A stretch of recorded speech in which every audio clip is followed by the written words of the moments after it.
Imagine a solid iron rod, over a meter long, thicker than a broomstick, weighing more than 6 kilograms, shooting straight through your skull at incredible speed, not grazing you, not cracking your skull, going in through your cheek, tearing straight through the front of your brain, and exploding out through the top of your head, landing nearly 30 meters away, covered in blood and bits of tissue. Now imagine that same man, minutes later, sitting upright, fully conscious, and talking normally to the people around him, as if nothing life-threatening had just happened at all. This is not science fiction. This actually happened to a real man in the 1800s, and his case would go on to completely change how doctors and scientists understood the human brain forever. Stay till the end, because the way this man's personality changed after the accident is honestly one of the strangest and most unsettling parts of this entire story. September 13th, 1848. A small rural town called Cavendish in the state of Vermont in the United States. A 25-year-old railway construction foreman named Phineas Gage is hard at work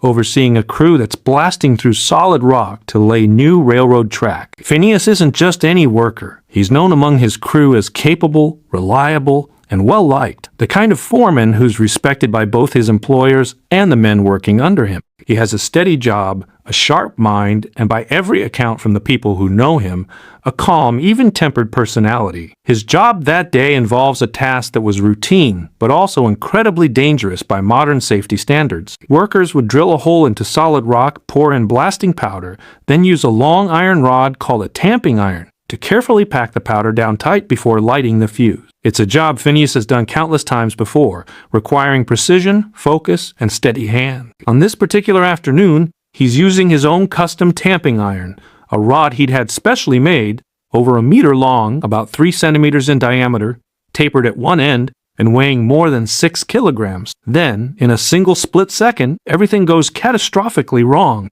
While Phineas is packing down the blasting powder, something ignites the charge prematurely, possibly a spark, possibly friction against the rock. The explosion goes off directly beneath the iron rod he's holding, sending it rocketing upward with tremendous force, directly into his own skull. Let that sink in for a second. The tamping iron enters through his left cheek, just below the cheekbone, tears completely through the front part of his brain, punches straight through the top of his skull, and flies out the other side, landing nearly 30 meters behind him, coated in blood. Here's where the story becomes almost impossible to believe. Phineas Gage does not die instantly. He does not even fall unconscious. Witnesses at the scene describe him being knocked backward by the force of the blast. But within just a few minutes, he is sitting up, talking, and asking questions about what just happened to him. His crew, understandably in complete shock, help him into an ox cart and begin the journey into town to find a doctor. And throughout the entire bumpy ride, Phineas remains conscious, alert, and able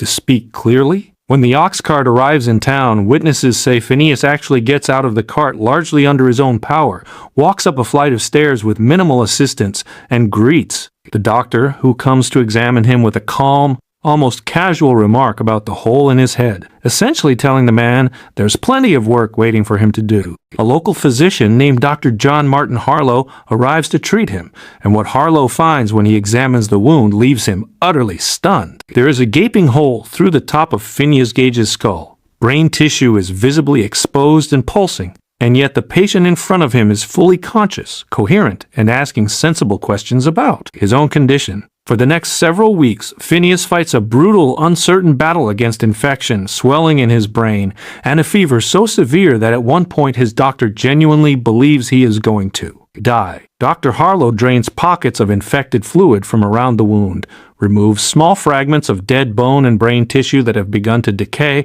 and does everything 19th century medicine can possibly offer, all while having absolutely no modern understanding of brain surgery, no antibiotics, and no real precedent for treating an injury this catastrophic and survivable. Remarkably, against odds that should have killed him many times over, Phineas Gage begins to recover. Within about 10 weeks of the accident, he's able to walk around, and within a few months, doctors consider him physically healed. His vision in his left eye is permanently lost, and there is a visible scar, an indentation on his skull, that will remain with him for the rest of his life. But physically, by every outward measure, Phineas Gage has survived what should have been an instantly fatal injury. Now here's where this story shifts from a medical miracle into something genuinely unsettling. The people who knew Phineas Gage before the accident His friends, his employers, the men who worked under him, all describe the same thing happening after his recovery. The man who returns to them is, in Dr. Harlow's own words, no longer Gage. Physically, yes, it's the same man walking around, but something about who he actually is, deep down, has fundamentally changed. Before the accident, Phineas was described as responsible, even-tempered, hard-working, and well-liked by everyone around him. After the accident, according to the people closest to him, he becomes impulsive, irritable, and prone to sudden, unpredictable outbursts. He starts using vulgar language he apparently never used before. He struggles to make and stick to even simple plans, jumping from one idea to another without any real follow-through. His former employers, who once trusted him enough to run an entire work crew, ultimately decide he can no longer be trusted with his old foreman position because his judgment and impulse control have deteriorated so dramatically.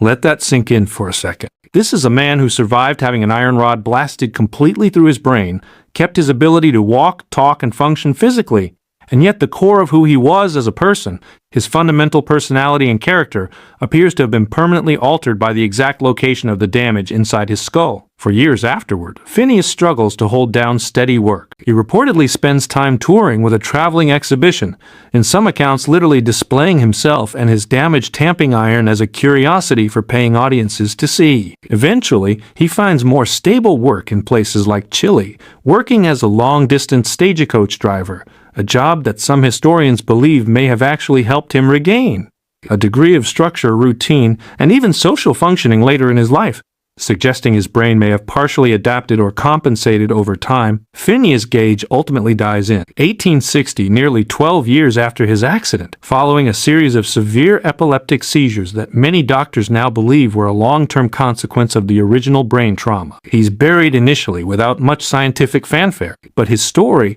and more specifically his skull and the tamping iron that caused all of this damage, do not disappear with him. Years after his death, Dr. Harlow, the same physician who treated him on the day of the accident, arranges for Gage's skull to be exhumed and studied scientifically, along with the very same iron rod that caused the original injury. Both are eventually donated and preserved at Harvard Medical School, where they remain on display this very day, allowing generations of doctors, scientists, and students to study the exact injury and its extraordinary aftermath. Here's the number that makes this case so genuinely significant in the history of medicine. At the time of Gage's accident in 1848, doctors and scientists still knew remarkably little about how specific regions of the human brain related to specific aspects of personality and behavior. Many believed the brain functioned as a single unified organ without distinctly specialized regions responsible for different mental functions. Phineas Gage's case became one of the very first pieces of concrete evidence suggesting that damage to a specific part of the brain,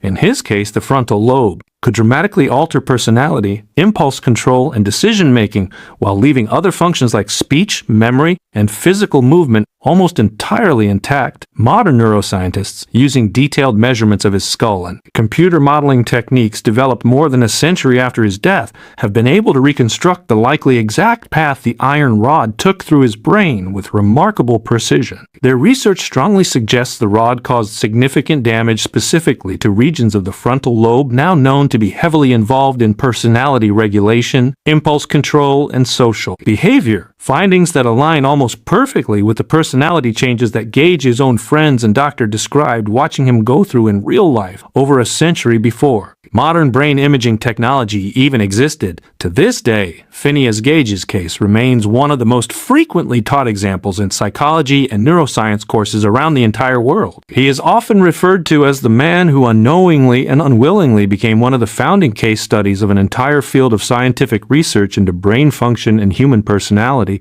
all because of a single, catastrophic, and almost unbelievably survivable accident on an ordinary afternoon in Vermont. So what do we actually take away from a story like this one? It's easy to hear something like this and think it sounds more like fiction than something that could ever really happen to a real person. But that's exactly what makes Phineas Gage's story so remarkable, and honestly so unsettling to really sit with. It shows just how directly and deeply our brains shape who we fundamentally are as people, and how survival itself doesn't always mean staying exactly the same person you were before. No modern medicine, no antibiotics, no real precedent for treating an injury like his, and somehow he lived for another 12 years, forever changed, but alive. Next time you find yourself taking your own personality, your own patience, or your own sense of self for granted, try to remember there was once a man who had an iron rod blasted clean through his skull, walked away from it within minutes, and yet came back from that accident as someone the people who loved him barely recognized. If this story hit you the way it hit me while researching it,